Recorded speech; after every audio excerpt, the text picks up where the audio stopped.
Hello friends, my name is Shivam Jain and welcome to my YouTube channel jolly Shivam actor show.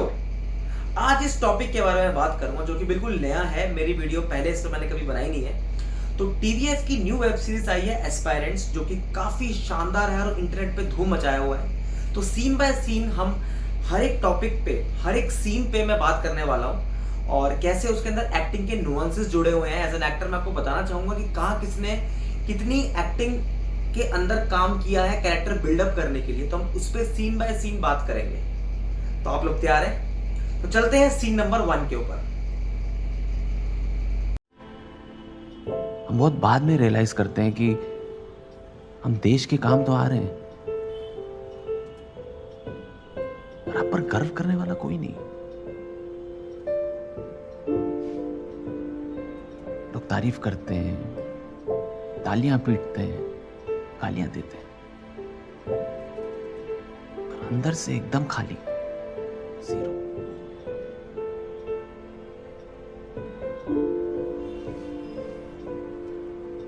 कोई साथ में हंसने रोने वाला कोई नहीं होता।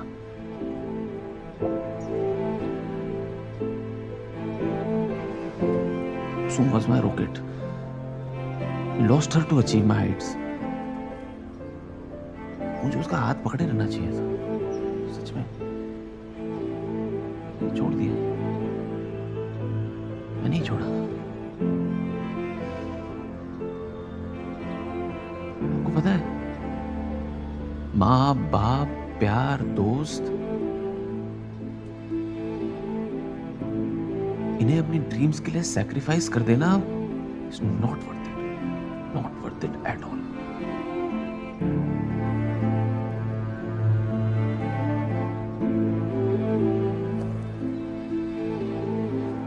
आपको पता है, पता होगा आपको, ह्यूमन बॉडी को बैलेंस में रखने के लिए कान में फ्लूइड होता है ना, वो फ्लूइड थी मेरा कुसुम। मेरी लाइफ से फ्लूइड खत्म हो गया, एम्प्टी।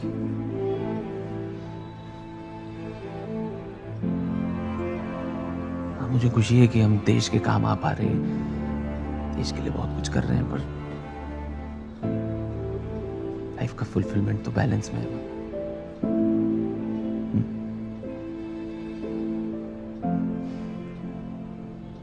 भी इससे कर रहे थे तो बहुत कंफ्यूज थे हम कि प्लान बी होना चाहिए या नहीं होना चाहिए। पर प्लान बी का असली मकसद तो बैलेंस बढ़ाना है ना, राइट? हम कितने सेल्फिश थे, हम सिर्फ अपने बारे में सोचते थे। दूसरों के फियर्स, दूसरों की अनसर्टेनिटीज, दूसरों के ईगोस हमने कभी मायने ही नहीं रखे। बस एक दिशा में चलते चले गए, वही हमारी दुनिया थी।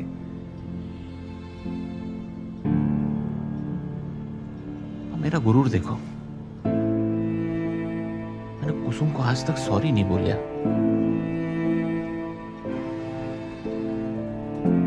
काश मुझे एक मौका मिलता, कोई बताने वाला होता मुझे, कोई गाइड करने वाला होता। I lost my chance. Can't amend my mistakes. बहुत ही इमोशनल बात करती संदीप भैया ने।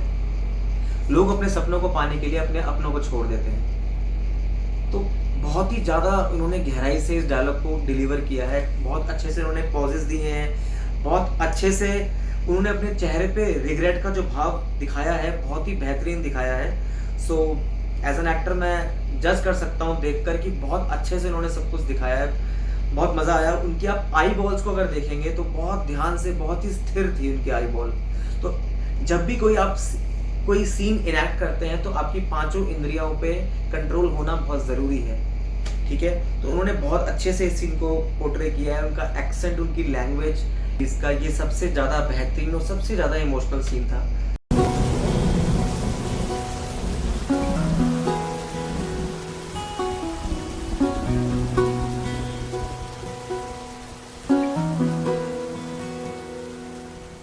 हौले से सिरहाने में रख कर ये यादें मेरे मन की झोली में छोड़ कर ये यादें आँखों से ओझल हो न जाना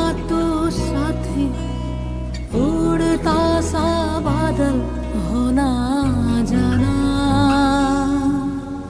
धागा ये टूटे ना ये धागा, बरसों की यादों का ये धागा। धागा ये टूटे ना ये धागा, नाजुक से वादों का ये धागा।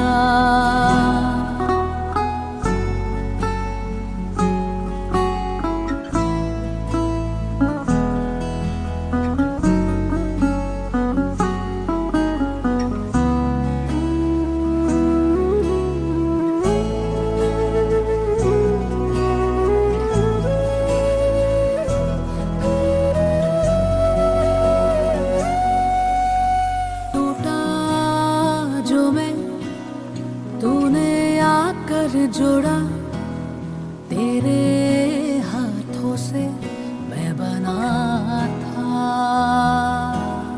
तेरा था जो हुआ जब मेरा वो, लगा तेरे बिन अधूरा।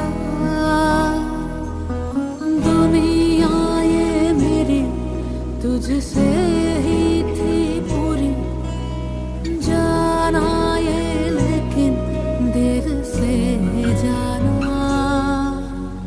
धागा ये टूटे ना ये धागा, बरसों की यादों का ये धागा। धागा ये टूटे ना ये धागा, नाजुक से वादों का ये धागा।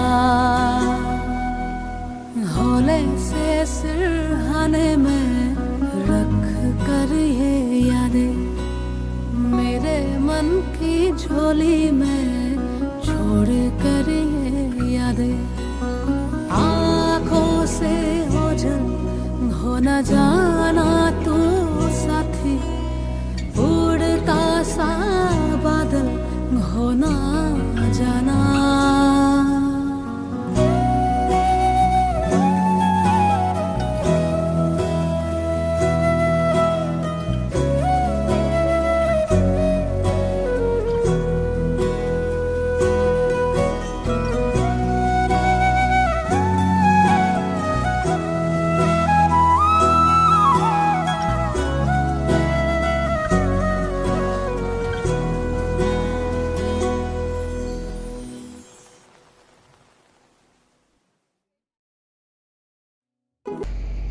गाइस ये सीन देख के सचमुच आंखों के अंदर से पानी निकल कर आ गया है।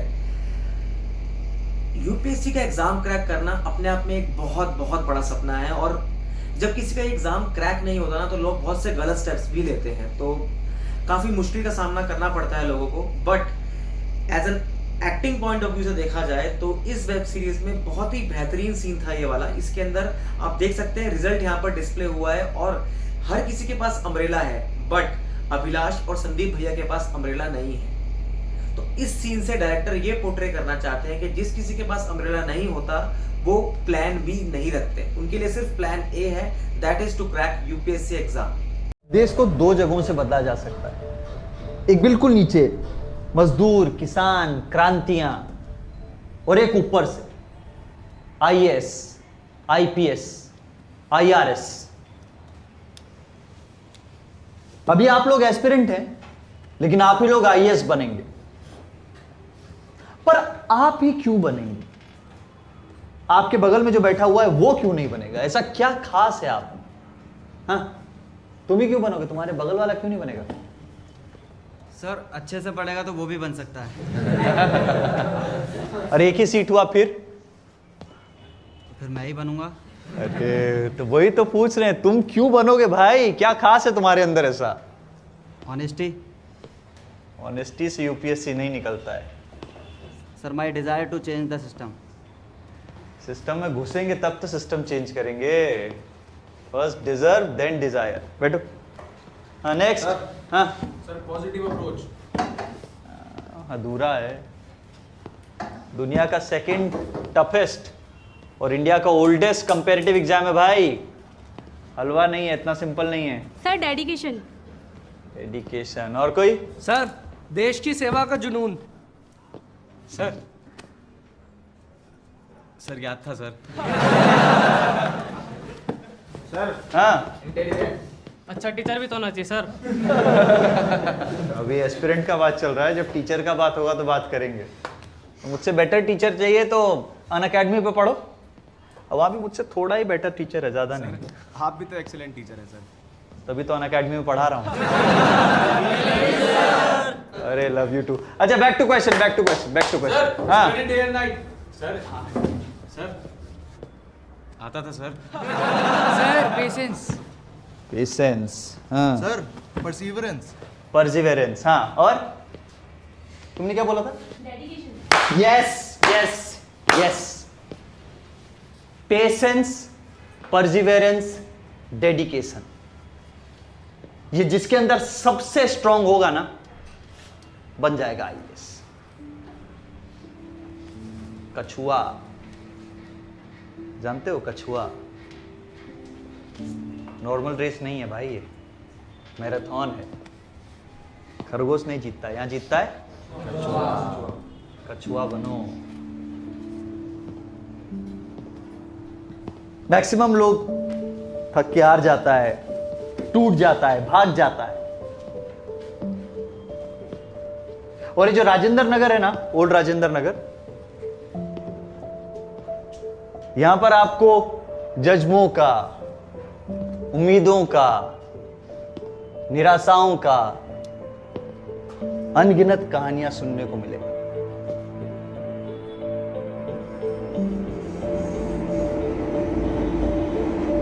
कुछ कहानियां यहीं शुरू होके यहीं खत्म हो गया, पर कुछ कहानियों ने इतिहास रच दिया। ये यूपीएससी का एग्जाम ना फिजिकली नहीं, मेंटली भी चूस देता है। फर्स्ट अटेम्प्ट नहीं निकला, सेकंड नहीं निकला, थर्ड नहीं निकला, फाइनल अटेम्प्ट नहीं निकला, पलट के देखोगे जिंदगी का 6 साल गायब। सेल्फ कॉन्फिडेंस जमीन का नीचे घुसा हुआ होता है। इतना पढ़ के भी ना खाली लगता है अंदर से। मेहनत कोई नहीं देखता है। लोग आएंगे, फेलियर का मेडल डालेंगे और बोलेंगे सिंसियर नहीं था ना तो कर नहीं पाया। और आप में से 99.9% लोग आईएएस नहीं बनने वाले। मजाक नहीं कर रहा हूं मैं, फैक्ट कह रहा हूं आपको। कितना लोग बैठता है? 12 लाख। प्रीलिम्स के बाद कितना? 15,000। मेंस का बाद 3,000 लोग बचता है। इंटरव्यू के बाद 1,000 में मैक्सिमम नंबर बोल रहा हूं। यानी इस क्लासरूम में तुम में से शायद कोई एक आधा आईएएस बन जाए, शायद, गारंटी नहीं है। डर गए हैं? लग रहा है अरे सर तो डिमोरलाइज कर रहे हैं, कॉन्फिडेंस तोड़ रहे हैं। लेकिन इसका बावजूद आप तैयारी करोगे, आप पढ़ोगे, आप एग्जाम दोगे, एंड दैट मेक्स यू अ वर्दी यूपीएससी एस्पिरेंट। टफ है यार, यूपीएससी का एग्जाम टफ है, सबको पता है यूपीएससी का एग्जाम टफ है। पर यूपीएससी इतना टफ एग्जाम क्यों लेता है? क्योंकि वो चाहता है कि प्रेशर आपका आदत बन जाए। ये जो प्रेपरेशन है ना, ये प्रेशर को लाइफस्टाइल का पार्ट बना देगा। लबासना से शुरू नहीं होता यूपीएससी का ट्रेनिंग, यहां से शुरू होता है, प्रेपरेशन से। बहुत रिस्पॉन्सिबिलिटी का काम है गाइस, क्योंकि आपको दुनिया की सबसे बड़ी और सबसे कॉम्प्लेक्स डेमोक्रेसी की बागडोर संभालनी है। और यूपीएससी आपको कुछ सोच कर चुनेगा, आपको उसकी सोच को समझना। जब अंग्रेज गए थे ना भारत छोड़कर, तो दूसरा, रेलवे के अलावा जो दूसरा बेहतरीन चीज छोड़कर गए थे वो था यूपीएससी। और तुम कहां हो? तुम हो यूपीएससी का मक्का में, ओल्ड राजेंद्र नगर। कभी वक्त मिले ना तो इसे ऊंचाइयों से देखना, लाखों सपनों का समंदर है। मेरे कछुओं, डूब जाओ इसमें और खोज लाओ अपना सपना।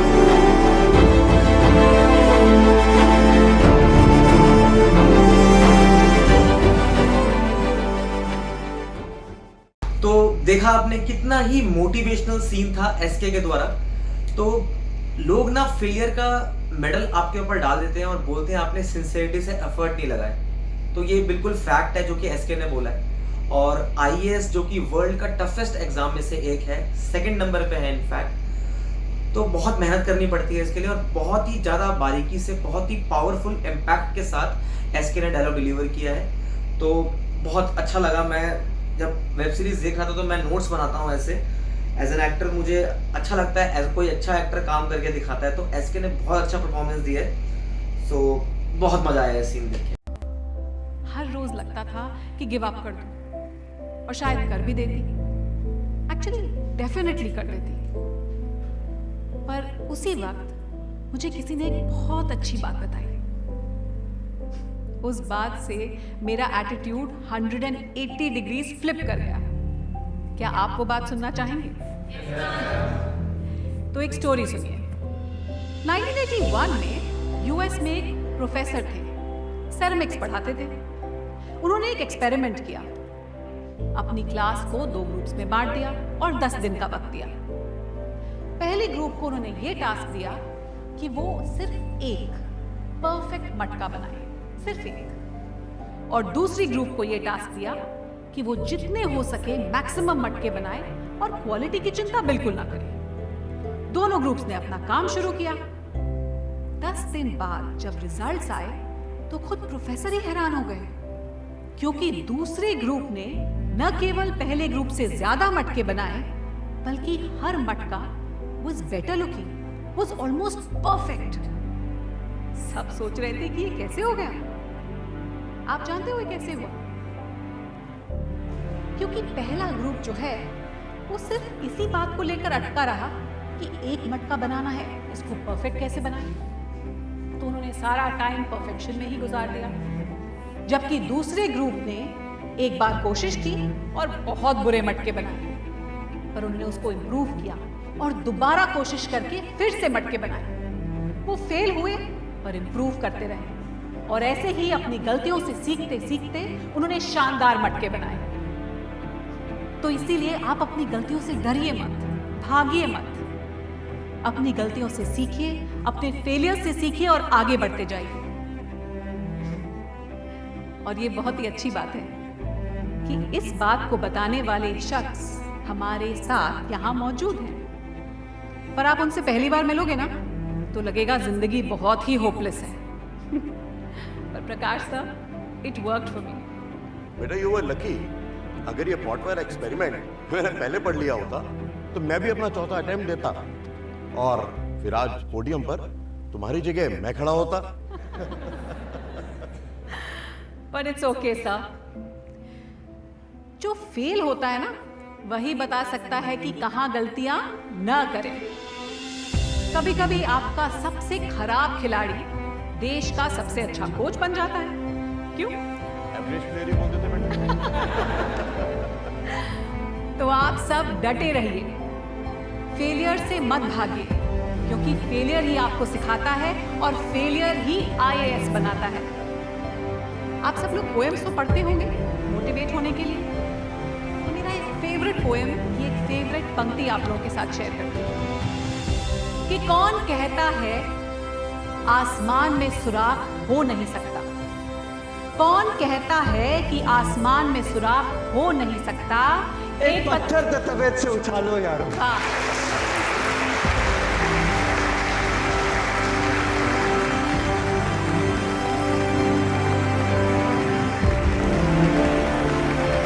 इसी के साथ मैं आपको कहूंगी all the best, don't give up. Thank you.